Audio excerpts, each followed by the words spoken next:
Bismillahirrahmanirrahim. Assalamualaikum warahmatullahi wabarakatuh. Alhamdulillahi rabbil alamin wa bihi nasta'in ala umurid dunya waddin. Wassalatu wassalamu ala ashrafil anbiya'i wal mursalin Sayyidina Muhammadin wa ala alihi wa sahbihi ajma'in, amma ba'du. Yang kami hormati Imam Besar Masjid Istiqlal, Bapak Profesor Dr. Kiai Haji Nasaruddin Umar MA, para asatidz, para alim ulama dan segenap kepengurusan Badan Pengelola Masjid Istiqlal. Yang kami muliakan guru kita Al-Mukarramah Ustadzah Ramlah Askar yang akan menyampaikan kajian dialog zuhur pada siang hari ini, hari Rabu 8 Oktober 2025 yang bertepatan dengan 16 Rabiul Akhir 1447 Hijriah. Hadirin jemaah Masjid Istiqlal yang dimuliakan Allah Subhanahu wa taala serta pemirsa kanal YouTube Masjid Istiqlal TV yang berbahagia. Alhamdulillah, baru saja kita menunaikan ibadah sholat zuhur berjamaah dan akan dilanjutkan ibadah kita bersama-sama dengan guru kita mengkaji dan membahas kitab Asbabul Wurud karangan Ibnu Hamzah Al-Husaini Ad-Dimashqi, yang kali ini guru kita akan membahas tentang tema pribadi Rasulullah.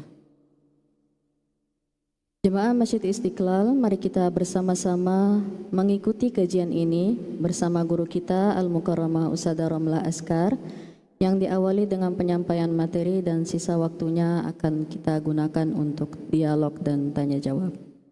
Bagi jemaah yang hadir dapat menyampaikan pertanyaan melalui mic di hadapan bapak-bapak dan ibu-ibu, dan bagi pemirsa kanal YouTube Masjid Istiqlal dapat menyampaikan pertanyaan melalui chat YouTube Masjid Istiqlal TV.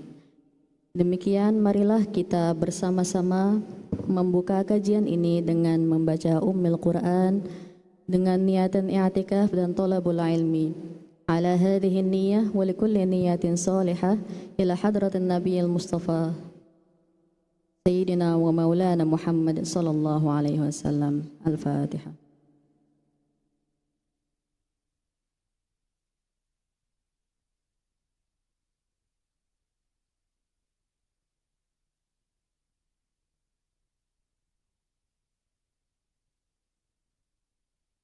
Kepada guru kita, waktu dan tempat kami persilahkan. Bapak-bapak, ibu-ibu, hadirin sekalian yang berbahagia, Assalamualaikum warahmatullahi wabarakatuh. Waalaikumsalam warahmatullahi wabarakatuh. Alhamdulillahi rabbil alamin. Wassalatu wassalamu ala ashrafil anbiya'i wal mursalin wa ala alihi wa sahbihi ajma'in.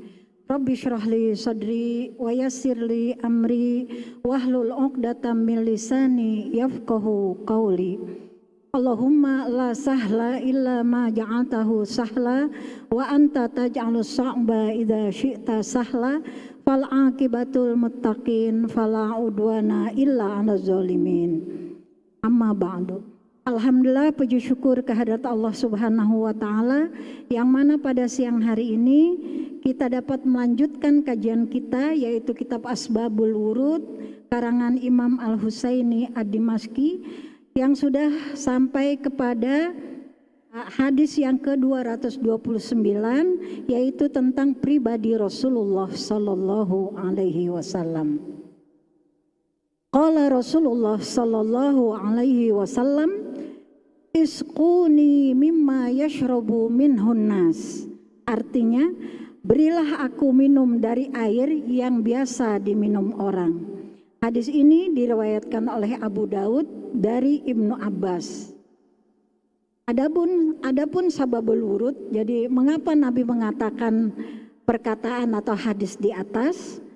Di sini diriwayatkan dalam kitab Al-Jami' Al-Kabir dari Ibnu Abbas, katanya Nabi Muhammad sallallahu alaihi wasallam telah melakukan tawaf di Baitullah. Kemudian disuguhkan kepada beliau sebuah bejana berisi air. Kata beliau, berilah aku minum. Jawab Ibnu Abbas, ya Rasulullah, tidakkah sebaiknya kami khususkan tempat air untukmu, sebab bejana ini biasa diminum orang. Rasulullah pun bersabda, berilah aku minum dari tempat yang biasa diminum orang. Dari hadis ini kita melihat bahwa Rasulullah Shallallahu Alaihi Wasallam sangat rendah hati. Itu menunjukkan keluhuran budi beliau sebagai manusia, bahkan sebagai Rasul yang mempunyai kedudukan tertinggi. Beliau masih bercampur dengan umatnya. Di antaranya masih mau minum air padahal bekas minum orang lain. Berlainan benar dengan pembesar pada masa kini. Mereka ingin dikhususkan, kemudian gelasnya pun dikhususkan dan ingin disaji, dilayani. Tetapi Rasul tidak demikian. Nah, begini, seperti inilah sifat Rasulullah yang rendah hati. Kenapa? Karena menurut Rasul manusia semuanya sama. An-nasu sawasiyah ka asnanil mushti la fadla li arabiyyin ala a'jamin illa bittaqwa. Manusia semuanya sama seperti sisir. Kalau kita lihat sisir semuanya rata. Manusia seperti sisir sama. Tidak ada keutamaan orang Arab dan non-Arab atau ajami. Semuanya sama kecuali yang membedakan adalah takwa. Nah, dari hadis ini juga Bapak Ibu kita dapat simpulkan mengapa orang-orang kadang meminum bekas minum para kiai, alim ulama, karena di situ juga ada keberkahannya. Kemudian juga ada orang yang punya penyakit yang tidak hilang-hilang, sudah berobat, dikira itu sihir atau santet, ternyata kena ain. Kan ain itu Bapak Ibu, jadi orang melihat kita bisa saja dengan rasa iri dengki, yang mana ketika dia melihat itu bisa menjadikan orang itu sakit, bahkan susah untuk disembuhkan. Nah, di sini di Sahih Bukhari, kalau di dalam Sahih Bukhari bab khusus tentang ainus sihri, di situ dijelaskan kalau orang kena ain, dia sakit nggak sembuh-sembuh, dia tahu siapa yang mengirikan dia, maka minum bekas air yang mengirikan dia tadi, insya Allah sembuh. Nah, itu sebuah pelajaran mengapa Rasul juga meminum bekas orang. Nah, di sini pasti ada tujuan tertentu, diantaranya rendah hati, kemudian juga bisa obat ya, karena kalau ain itu agak susah. Kalau sihir itu bisa ada waktu, tapi kalau ain itu agak susah. Nah, diantaranya adalah dengan meminum air yang mengirikan kita tadi. Jadi kita minum insya Allah sembuh. Itu petua dari saya. Kenapa? Karena saya juga dapat dari guru saya ketika saya kena ain. Nah, disuruh minum orang yang sudah ain yang iri kepada kita, tetapi kita kalau ke rumahnya, kalau dia minum, kalau tidak ya. Jadi kalau pas kebetulan dia minum, nah kita cepat-cepat minum. Saya haus, minum gitu. Ya Bapak Ibu, ini pelajaran yang sangat berharga sekali. Ya mungkin Bapak Ibu tidak tahu ain itu apa. Ain itu adalah orang yang melihat kita dengan rasa tidak suka. Bisa jatuh juga kepada iri dengki. Atau dia melihat kita suka tapi dia lupa mengucap Masya Allah, Subhanallah, Tabarakallah. Makanya kalau kita melihat sesuatu yang menakjubkan kita, maka kita baca Subhanallah, Masya Allah, la haula wala quwata illa billah. Insya Allah akan terhindar dari terpengaruh ain tadi. Oke Bapak Ibu, kita lanjutkan kajian kita hadis berikutnya. Hadis ke-230, membela yang benar. Qala Rasulullah sallallahu alaihi wasallam, isqi ya Zubair summa arsilil ma ila jarika. Artinya, siramkanlah ya Zubair, kemudian kirimkanlah air itu kepada tetanggamu. Diriwayatkan oleh At-Tahawi dalam kitab Al-Asar dari Zubair, yang mana sababul wurud hadis di atas yang diriwayatkan oleh Zubair bahwa seorang laki-laki telah bertengkar dengan seorang laki-laki dari kaum Ansor yang telah ikut berperang dalam perang Badar. Mereka mempertengkarkan tentang air yang mengalir yang mereka gunakan untuk menyiram sebuah pohon kurma yang ada di daerahnya. Kata lelaki Ansor, alirkanlah air itu. Namun orang tersebut berkeberatan. Maka bersabda Rasulullah Sallallahu Alaihi Wasallam, Isqi ya Zubair, summa arsilil ma ila jarika. Siramkanlah ya Zubair, kemudian kirimkanlah air itu kepada tetanggamu. Siramkanlah Zubair, kemudian kirimkanlah air itu kepada tetanggamu. Kemudian orang Ansor itu marah. Katanya, ya Rasulullah, karena dia anak pamanmu. Mendengar pertanyaan itu Rasulullah marah dan beliau pun bersabda, hai Zubair, berlindunglah air itu sehingga mencapai dinding rumah. Jadi Bapak Ibu, keterangannya di sini, peristiwa ini terjadi karena tanah milik Zubair selalu terairi kali yang mengalir di atasnya. Dialah yang pertama-tama dapat menggunakan air itu sebab tanahnya lah yang lebih dahulu dialiri kali tersebut. Kemudian ia mengalirkan ke tanah milik orang yang lebih rendah dari tanahnya. Dan orang Ansor yang marah tadi tidak mengerti permasalahannya. Sehingga ia menyangka Rasulullah bersikap pilih kasih. Jadi Zubair ini Bapak Ibu adalah putra dari Al-Awwam. Makanya gelarnya dia Zubair bin Awwam bin Khuwailid bin Asad, pendamping Rasulullah dan anak dari bibinya Sofiyah binti Abdul Muthalib. Salah seorang dari 10 as-sabiqun al-awwalun, yaitu orang-orang 10 orang yang dikabarkan masuk surga. Dan salah seorang yang ikut serta dalam perang Badar. Dialah orang yang pertama menghunus pedang dalam jihad fisabilillah. Dia pernah ikut hijrah 2 kali. Dia telah meriwayatkan sebanyak 38 buah hadis. Di antara orang yang meriwayatkan daripadanya ialah Malik bin Aus, kemudian putranya yaitu Abdullah dan Urwah. Wafat tahun 36 Hijriah dan dimakamkan di lembah Saba di tepi daerah Basrah. Jadi di sini kita dapat kesimpulan kalau kita mungkin terutama di kota ya, kalau di kampung itu kan air biasanya sawah itu bertingkat-tingkat. Nah, bagaimana air yang sudah mengaliri yang di atas hendaknya yang bawah pun kebagian ya, jangan sampai ditutup sehingga yang bawah tidak kebagian. Atau kalau di kota misalnya rumah yang di atas otomatis air selokannya harus ke bawah. Nah, itu juga kita izinkan kalau tanah kita dipakai untuk saluran air, karena kadang ada yang tidak boleh ya. Kalau tidak boleh ya bingung buangnya kemana. Kalau kita buat WC, buat speed tank itu bisa di rumah masing-masing. Tapi kalau air bekas mandi, cuci piring itu dia harus mengalir baik ke tempat yang lebih rendah ataupun ke selokan yang ada di jalan. Jadi hendaklah orang-orang yang tanahnya dipakai itu merelakan untuk dijadikan tempat lewatnya air, yaitu berupa kalau air itu paralon ya, pakai paralon, karena di situ ada kebaikan dan pahala.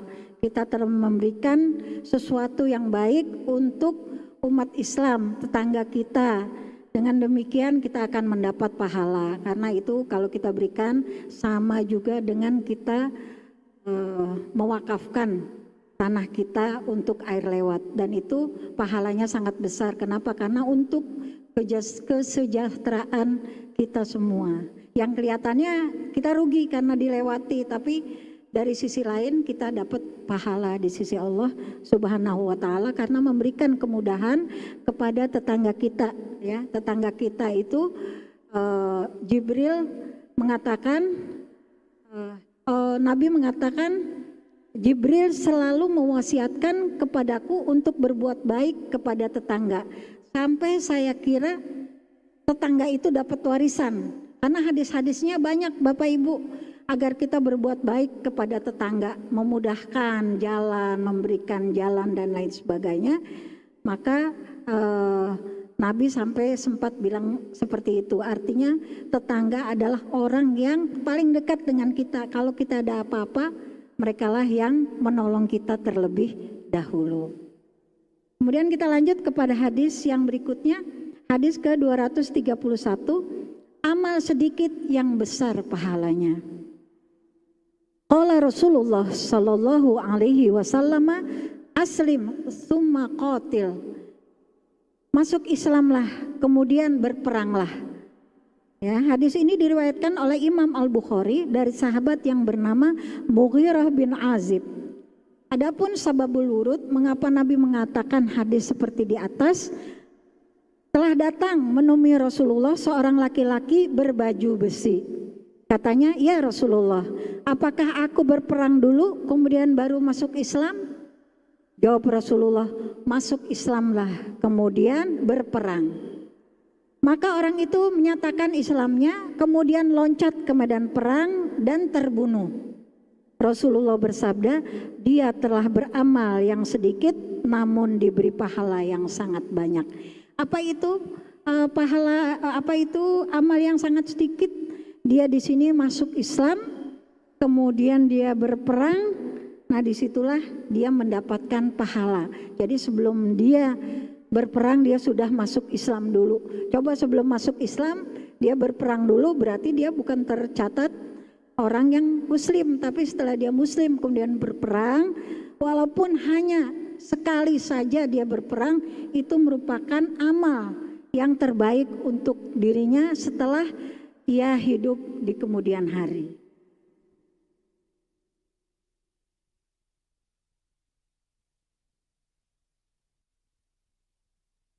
Keterangannya dari peristiwa ini dapat kita melihat penekanan amal Islam bukan pada kuantitas, ya, tetapi pada kualitas. Artinya apa? Kalau kita melakukan banyak kebaikan, sering memberi, sering ibadah, tetapi riya atau tidak ikhlas. Nah, di sini kuantitasnya banyak tapi kualitasnya tidak ada, masih tetap menggunjing orang, menzolimi orang. Bahkan dikatakan, kata Nabi, atadruna manil muflis, tahukah kalian orang yang bangkrut? Kemudian para sahabat menjawab, al muflisu man la dirhamalahu wala mata. Orang yang bangkrut adalah orang yang tidak punya harta dan tidak punya kekayaan. Kemudian kata Nabi, al muflisu mayati yaumal qiyamah bisolatin wa siyamin wa zakatin wa ya'ti wa qad syatama haza wa akhaza mala haza fa iza faniyat hasanatuhu qabla ayuqda alaihi turihat alaihi khotoyahu thumma turihat alaihi finnar. Nabi bertanya kepada sahabat, tahukah kalian orang yang bangkrut? Kemudian sahabat menjawab, orang yang bangkrut adalah orang yang tidak punya harta dan tidak punya kekayaan. Kalau ukuran dunia seperti itu, pokoknya kalau orang bangkrut tanahnya disita, kemudian kekayaannya habis, tabungannya habis. Tetapi Nabi mengatakan orang yang bangkrut itu orang yang sholat, orang yang puasa, orang yang zakat, orang yang haji, tetapi masih menjolimi orang, masih membunuh orang, masih menyakiti orang, dan lain sebagainya, masih iri dengki kepada orang, maka perbuatan dia yang baik tadi akan diberikan kepada orang yang telah ia zolimi tadi, telah ia ambil hartanya, telah ia sakiti hatinya. Dan apabila kebaikannya itu tidak cukup, maka keburukan akan diberikan. Keburukan orang yang telah dia zolimi tadi, dia sakiti tadi, dia ambil hartanya tadi, akan diberikan kepada orang yang sudah menzolimi dia tadi. Akhirnya yang sisa hanya keburukan. Kalau yang tersisa hanya keburukan, maka ia akan dicampakkan ke dalam api neraka. Nauzubillah min zalik. Makanya kita jangan sombong, oh saya mah sholatnya jamaah, oh saya mah ngaji, di mana pengajian saya ngaji. Tetapi kalau ibadahnya, oh saya mah udah haji berkali-kali. Tapi kalau ibadahnya itu tidak membekas kepada dirinya, yang salah bukan sholatnya, puasanya, tetapi yang salah adalah orangnya, hatinya. Jadi jangan salahkan Islamnya, orangnya. Karena tujuan dari ibadah yang Allah perintahkan adalah untuk menyucikan jiwa kita agar hati kita bersih, jauh dari sifat-sifat buruk, diantaranya iri, dengki, zolim, ghibah dan lain sebagainya. Tapi kalau tidak akan dapat apa-apa kecuali keburukan. Inilah yang dimaksud dengan bahwa amal itu penekannya bukan dari kuantitas tetapi dari kualitas. Walaupun dia jarang sholat malam, sholatnya juga sunahnya jarang, tetapi dia amal dia itu bisa memberikan pengaruh yang positif kepada dirinya, maka itulah yang mendapat kualitas dalam ibadahnya dan akan diberikan pahala di sisi Allah Subhanahu wa taala. Ya. Kemudian hadis 232, dua qabilah yang dimuliakan Allah.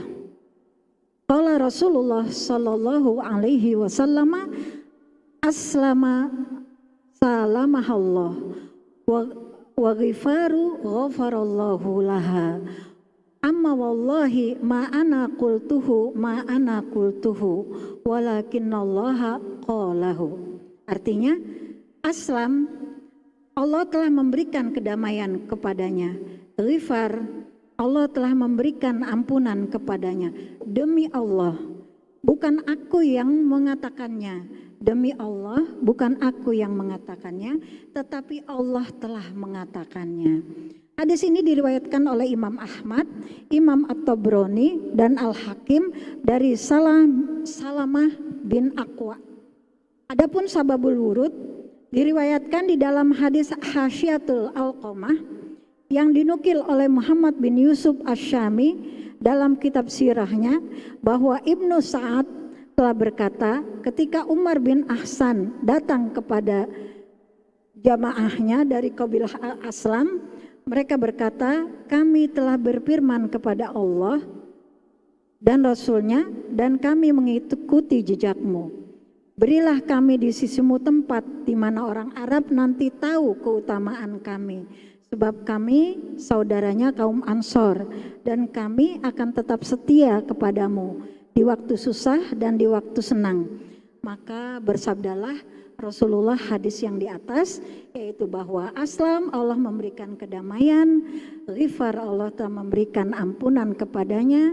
Demi Allah, bukan aku yang mengatakannya, demi Allah, bukan aku yang mengatakannya, tetapi Allah yang mengatakannya.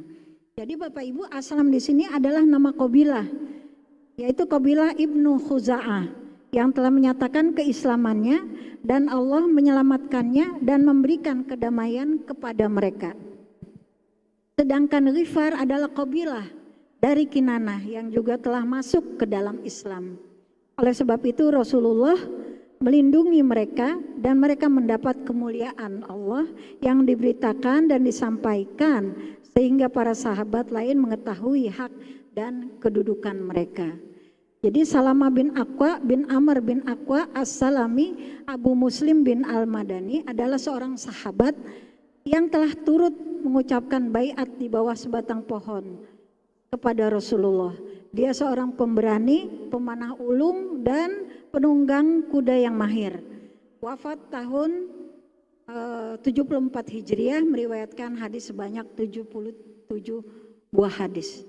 Bapak Ibu yang dirahmati Allah Subhanahu wa taala, sebagaimana kita ketahui bahwa definisi sahabat adalah orang yang melihat Nabi dan beriman kepada Nabi.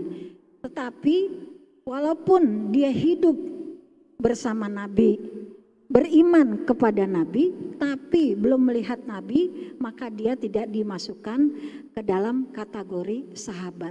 Nah, sahabat ini bertingkat-tingkat, ada tobakot, tingkat-tingkat. Nah, di antara tingkatannya adalah sahabat yang ikut dalam Bai'atur Ridwan. Bai'at Ridwan itu termasuk tingkatan dari kemuliaan sahabat. Begitu juga sahabat yang membantu kaum Ansor, yaitu kabilah-kabilah yang saya sebutkan tadi. Mereka itu adalah yang menolong kaum muhajirin ketika hijrah ke Ansor.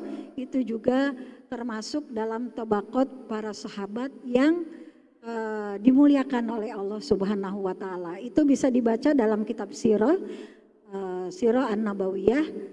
Ya, di situ bisa kita lihat bagaimana tingkatan atau kemuliaan para sahabat. Jadi Nabi mengatakan bahwa Allah telah memuliakan para kabilah-kabilah, yaitu Aslam dan Ghifar, yang mana kata Nabi, bukan saya yang mengatakan, tetapi Allah yang mengatakan. Demikian Bapak Ibu, terima kasih. Kalau ada tanya jawab dipersilakan. Ya, demikian kajian siang hari ini. Kami membuka dialog tanya jawab. Silakan Bapak. Sertakan nama, asal daerah, dan pertanyaan yang singkat dan Bapak dan padat. Bismillahirrahmanirrahim. Assalamualaikum warahmatullahi wabarakatuh. Waalaikumsalam warahmatullahi wabarakatuh. Nama saya Subhan dari Bima, Nusa Tenggara Barat. Izin Ustazah, terkait dengan hadis yang pertama yang disampaikan tentang ketika yang diajarkan oleh baginda Rasulullah meminum di tempat yang biasa dipakai oleh orang lain. Sedikit ajak untuk secara realistis, apakah yang dimaksud di dalam hadis itu pada sisi ketika Nabi mengajarkan kesederhanaan, atau justru memberikan warna yang lain yang mengajarkan bahwa situasi memberikan melayani itu tidak semuanya seperti itu keadaannya, karena tergantung persepsi kita. Menilai dari bawah, ya mungkin orang bawah menghormati orang yang lebih atas atau lebih mulia statusnya. Mungkin dari atas ya sudah seharusnya yang di bawah saling menghargai dan menghormati. Sama seperti kondisi saat ini, Ustazah dan yang di depan duduk di atas dengan minumnya, dengan gelasnya, dan jemaah yang sudah dibawakan realistis. Apakah ini menunjukkan satu sikap membeda-bedakan, atau justru ini adalah satu etika sosial yang memang sudah seperti itu warnanya? Mohon izin, pada persepsi dan makna apa yang menunjukkan bahwa ini membeda-bedakan? Apakah pada tatanan atau justru pada persepsi kita, sehingga kita merasa membeda-bedakan dalam melayani atau menghormati orang lain? Terima kasih. Baik. Assalamualaikum warahmatullahi wabarakatuh. Waalaikumsalam warahmatullahi wabarakatuh. Sepertinya langsung dijawab aja saja. Ya, terima kasih. Namanya saya. Terima kasih Bapak dari Bima, Pak Subhan ya. Ya, terima kasih Pak Subhan. Pertanyaannya bagus sekali ya. Jadi di sini kalau kita lihat hadis Nabi, isquni mimma yashrabu minhun nas. Berikanlah aku minuman yang bekas orang lain minum.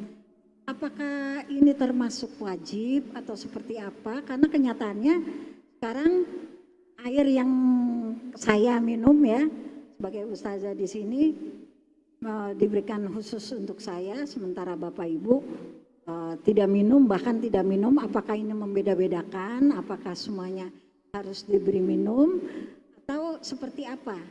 Nah, di sini Bapak Ibu, hadis ini masuk ke dalam kategori adab.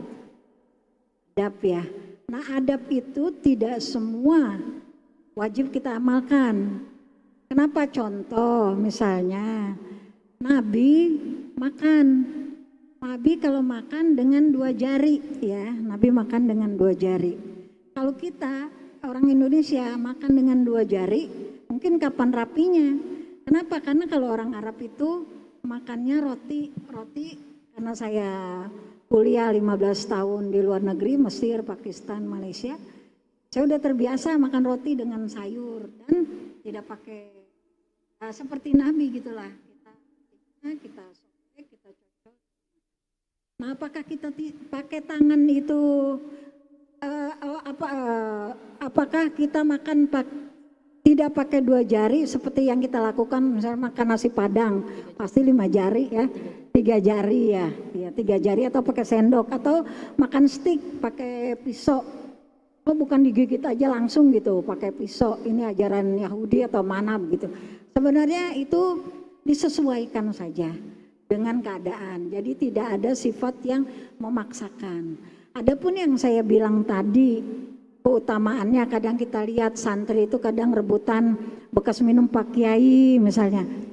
Itu ternyata ada hikmahnya, diantaranya ya memberikan energi positif lah gitu terhadap apa yang bekas diminum oleh Kiai. Begitu juga tadi saya bilang kalau kita kena ain, saya juga baru tahu. Misalnya ada orang tahu nih kakaknya yang berbuat ain sama dia.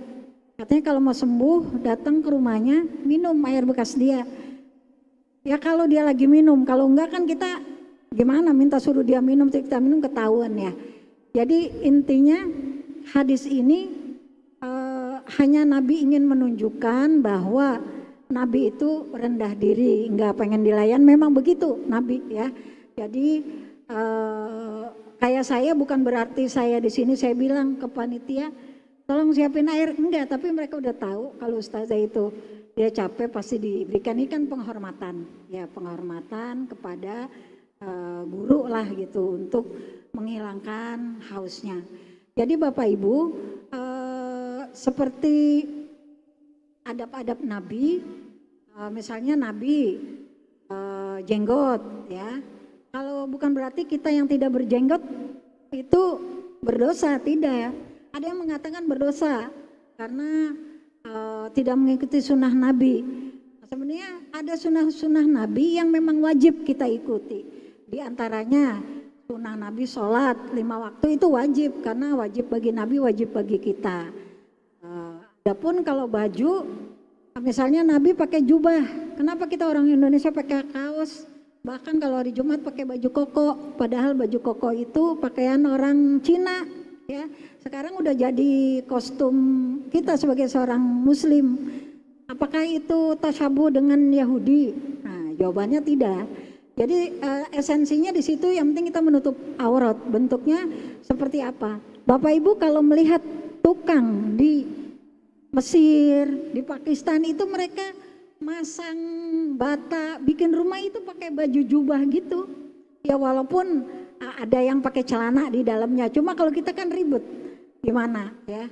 Jadi bisa dilihat, bisa dipilah, dan di sini memang karena Nabi saking ingin tawadu, mengajarkan kesederhanaan, ya walaupun Nabi sebenarnya itu kaya ketika perang Nabi mendapatkan humus 1/5 itu kan banyak, baju perang, kemudian rampasan perang, kuda, onta dan sebagainya, tetapi tidak diambil oleh Nabi. Semuanya Nabi sedekahkan sebelum matahari terbenam. Istri Nabi sudah harus mengagih-agihkan harta rampasan perang tersebut. Jadi Nabi tidak punya, padahal Nabi itu kalau mau kaya gampang, tapi karena ingin jadi contoh kepada umatnya sampai sesederhana ini ya. Kita boleh tidak apa-apa, cuma jangan berlebihan.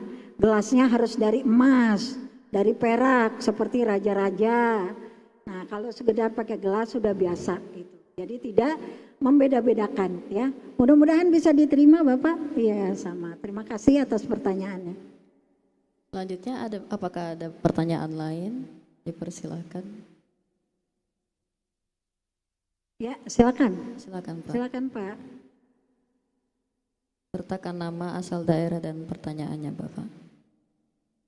Perkenalkan, nama saya Adam dari Jawa Tengah. Daerahnya Pemalang. Oh ya Bu, saya ingin bertanya Bu. Sebenarnya kita mengamalkan sholawat, terus zikir, doa-doa, amalan-amalan yang diajarkan oleh para sesepuh, kiai, tujuannya untuk biar doa kita itu terkabul. Ingin banget. Saya mau bertanya, apakah ngamalkan kayak gitu diperbolehkan apa enggak? Misalnya kayak, oh ya, kamu kalau main utangmu lunas, terus itunya kalau berat, saya jujur aja, saya menjalani amalan-amalan banyak, Bu. Itu sebagian ikhtiar saya untuk mencari solusi, mencari apa ya, untuk menyelesaikan masalah gitu. Apakah diperbenarkan kalau kita sholawat, misalkan ada ngamalkan sholawat Jibril setiap hari 100 kali, sampai insya Allah bakalan terkabul apa yang kita hajatkan. Apakah Nabi itu mengajarkan memperbolehkan kayak gitu? Apakah gimana? Ya cukup saja, Bu. Baik, terima kasih. Silakan Ustaz. Ya. Baik, pertanyaannya sangat bagus sekali ya. Karena kadang kita sudah mengamalkan dibilang syirik, itu Nabi tidak mengerjakan gitu kan. Doa mah langsung, ud'uni astajib lakum, kata Allah di Al-Quran. Berdoalah kepadaku, aku akan ijabah. Ini kok pakai tawasulan dulu. Terus juga baca salawat, salawat nariyah, salawat munjiyah, salawat fatih. Kemudian doa atau baca hizib. Misalnya hizib khafi, ada di situ kata-kata biyahin yahin, uhailin uhailin, ahyasin ahyasin, hajabtu nafsi bikitabillah ila akhirih misalnya. Kemudian ada doa awal tahun, akhir tahun. Pokoknya banyak beribu-ribu doa yang kita baca, yang sebenarnya Nabi tidak membaca dan tidak ada kalau kita cari di hadisnya. Misalnya baca ya Latif habis maghrib 129 kali, kemudian doa setelahnya Allahu latifum bi'abadihi innallaha latifum bi'abadihi yarzuqu may yasha wa huwa latiful khabir. Baca 9 kali kemudian ada doanya. Dicari-cari hadisnya enggak ada tuh. Itu dari mana? Oh, bagi kelompok yang sana yang mengatakan bahwa bilangan yang 129 baca salawat 1000 kali, salawat Jibril atau salawat Fatih, atau baca wiridan, tawasulan dulu, atau lain sebagainya, dibilang itu syirik. Contohnya salawat nariyah, saya dari kecil baca salawat nariyah karena ibu saya memang suka ngaji ke majelis taklim. Nah saya tanya, Umi itu apa itu? Itu salawat nariyah buat apa? Buat urusan gampang, jualan lancar. Akhirnya saya masih kecil udah hafal, saya baca. Nah setelah saya sudah besar gini, ada yang bilang itu syirik. Bahkan Bapak Ibu kalau mau buka bukunya itu di Google ada salawat nariyah syirik. Mengapa Bapak Ibu ada yang mengatakan syirik? Ini bagi yang tidak mengamalkan ya, yang mengatakan itu syirik. Karena salawat nariyah itu mengandung kesyirikan. Arti dari salawat nariyah adalah salawat yang sempurna kepada Nabi Muhammad yang dapat memecahkan problematika hidup. Jawaban mereka, Nabi kan udah meninggal, kok bisa bantu yang hidup? Ini syirik. Yang bisa membantu yang hidup hanya Allah, kata mereka, bukan ulama kita, mereka. Kemudian juga apa itu? Baca hizib-hizib, biyahin yahin uhailin uhailin ahyasin, itu nggak ada artinya dalam bahasa Arab gitu kan. Terus apa itu? Baca tawasulan dulu, kan tawasul mereka juga nggak mau, nggak ada tawasul, syirik. Kemudian juga kata mereka Nabi udah meninggal, ya udah tidak bisa bantu kita, ngapain kita percaya sama gitu, itu menurut mereka. Padahal berapa banyak kitab-kitab ulama yang menjelaskan bahwa Nabi walaupun sudah meninggal tapi masih bisa bantu yang hidup. Di antara hadisnya ada di Sahih Bukhari yang artinya al-anbiya'u yusalluna fi kuburihim. Para nabi itu salawat di kuburan. Jadi enggak seperti yang kita kira mati aja tapi bersalawat. Kemudian Nabi minta sama Allah, ya Allah, apabila ada hambaku bersalawat kepadaku, tolong sampaikan kepada ruhku, aku akan mengabulkan permintaannya. Nah, di sini bagi orang yang mengatakan Nabi udah meninggal itu nggak bisa, padahal hadisnya ada, itu hadis sahih. Kemudian juga kalau kita lihat Imam Bukhari, Imam Muslim, Imam Rifai, pokoknya imam-imam besar, semuanya itu kebanyakan mereka punya hizib. Ada hizib Imam Bukhari, hizib Imam Muslim. Kalau mereka, hizib itu adalah kumpulan doa dari ada ayat Qur'annya, ada hadisnya, ada tambahannya berupa doa. Ini mereka sekali para ulama tingkat tinggi pun mereka membuat, kalau cukup sama Allah langsung doa, kenapa mereka membuat, kan gitu. Ternyata kita kembali lagi, katanya Nabi udah meninggal, tidak bisa bantu yang hidup. Sekarang pertanyaannya, Nabi Muhammad ketika Isra Mi'raj ketemu para nabi, bahkan Nabi Muhammad menjadi imam para nabi. Kemudian Nabi naik ke langit sampai 7 ya, ke langit 7. Nah di situ Nabi ketemu para nabi yang sudah wafat. Nah kemudian Nabi bertemu kepada para nabi itu, diantaranya Nabi Musa. Kemudian ketemu Nabi Musa bertanya kepada Nabi Muhammad, ya Muhammad, apa yang engkau dapatkan dari Allah? Salat 50 waktu. Kemudian Nabi Musa bilang, irji ilallah was'al at-tahwib, kembali ke Allah dan minta dikurangi. Akhirnya Nabi kembali ke Allah, minta dikurangi 50, kemudian 45 ditanya oleh Nabi Musa, sudah berapa? 45, balik. Bulak-balik, akhirnya yang tersisa 5. Pertanyaannya Bapak Ibu, waktu itu Nabi Musa sudah meninggal atau masih hidup? Sudah meninggal, berarti masih bisa bantu yang hidup. Kalau tidak bisa bantu kita, berarti kita sholat 50 waktu. Nah inilah yang tidak bisa kita cerna dengan akal, karena ini adalah merupakan mujizat dari Allah dan kelebihan.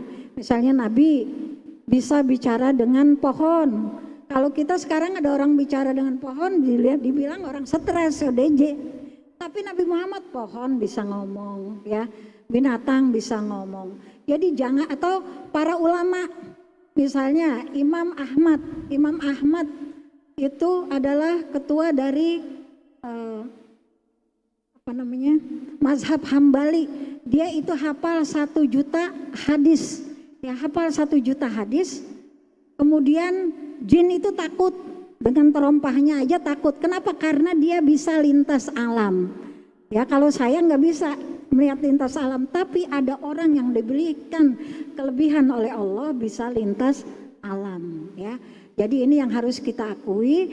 Dan adapun tadi yang Mas Adam tanyakan, itu sekarang memang kita dikleskan gitu. Dianggap apa amalan yang kita dapat dari ulama itu syirik. Sebenarnya itu tidak syirik. Kenapa? Karena itu bukan hal yang wajib. Dari Nabi Muhammad, wahyu sudah putus sampai Nabi. Tetapi ilham masih ada sampai hari kiamat. Bahkan para ulama yang soleh bisa ketemu Nabi dan diajarkan oleh Nabi. Contohnya misalnya Imam Al-Busiri, dia mengarang itu kitab isinya Burdah. Nah waktu itu matanya buta, tapi disembuhkan oleh Nabi, diusap dia bisa melihat. Dan dia ketika menulis Burdah itu, dia melihat ada Nabi di depannya bisa lewat. Kalau dipikir ustazah ngarang-ngarang, mana ada, silakan baca itu ceritanya. Dan kita jangan beranggapan bahwa para ulama setelah Nabi itu mereka nggak punya ilmu, mereka punya ilmu. Bahkan ilmu hikmah itu berasal dari para ulama. Kayak misalnya baca Ya Latif 129, baca salawat sekian kali, baca Asmaul Husna, Ya Rahman, Ya Rahim 100 kali. Itu mana hadisnya, nggak bakal ketemu. Tapi ternyata itu adalah hasil dari ulama hikmah. Jadi latif ditotalkan 129. Lam misalnya saya nggak hafal hitungannya, contoh aja lam misalnya 70, to 20, ya 9, kemudian pak 10 di total 129. Nah itu, jadi bilangan itu yang bisa paham ulama hikmah. Nah ulama hikmah juga bukan sembarangan. Makanya contoh saya Abdul Qadir Jailani, kenapa kita tawasul, kemudian apa sih keistimewaannya? Ternyata di antara keistimewaannya bisa menyembuhkan orang yang sudah, bisa menghidupkan orang yang sudah meninggal dunia. Jadi kita sebagai ahli sunnah wal jamaah percaya bahwa setelah Nabi Muhammad itu masih ada ilham yang didapatkan oleh para ulama soleh dan kita boleh mengikutinya. Adapun kelompok sana yang sebentar-sebentar bilang bid'ah, yang menanyakan hadis, memang tidak sepaham dengan kita. Ya, jadi kalau yang wajib kita setuju, sudah tidak boleh nambah. Tapi amalan mau dari ulama siapa-siapa silakan, selama tidak bertentangan isinya dengan ajaran Islam. Baik Bapak Ibu, terima kasih, semoga paham ya. Jadi Mas Adam gak usah bingung. Ya Ibu juga ngamalin tawasul, ada baca ini sekian-sekian, ada kitabnya. Tetapi mereka menganggap kitab itu kitab perdukunan, ya sampai kiamat gak akan nyambung. Kalau kita pahamnya ini ya sudah, biarin mereka mau bilang apa, kita harus yakin. Karena kalau gak yakin ikut ke sana, sekarang ikut. Nah, sampai sana ada kita ketemu Ustadz atau saya di sini, oh nggak apa-apa, balik lagi. Jadi kita jangan terumbang-ambing. Kita harus yakin bahwa itu adalah boleh. Ya, terima kasih kurang lebihnya. Terima kasih Ustazah atas paparannya dan jawabannya atas pertanyaan-pertanyaan yang sudah ditanyakan tadi. Demikian hadirin, kita cukupkan kajian siang hari ini. Terima kasih atas kebersamaan para jemaah Masjid Istiqlal dan pemirsa kanal YouTube Masjid Istiqlal TV yang telah mengikuti kajian ini dari awal sampai akhir. Mudah-mudahan bermanfaat dan menambah ilmu serta amal kita dalam kehidupan sehari-hari. Dan tak lupa kita ucapkan terima kasih pada guru kita Ustazah Romlah Askar. Mari kita bersama-sama tutup kajian ini dengan membaca doa kafaratul majlis. Subhanakallahumma wa bihamdika asyhadu an la ilaha illa anta astaghfiruka wa atubu ilaih. Wabillahi taufiq wal hidayah wal afu minkum. Wassalamualaikum warahmatullahi wabarakatuh. Waalaikumsalam warahmatullahi wabarakatuh.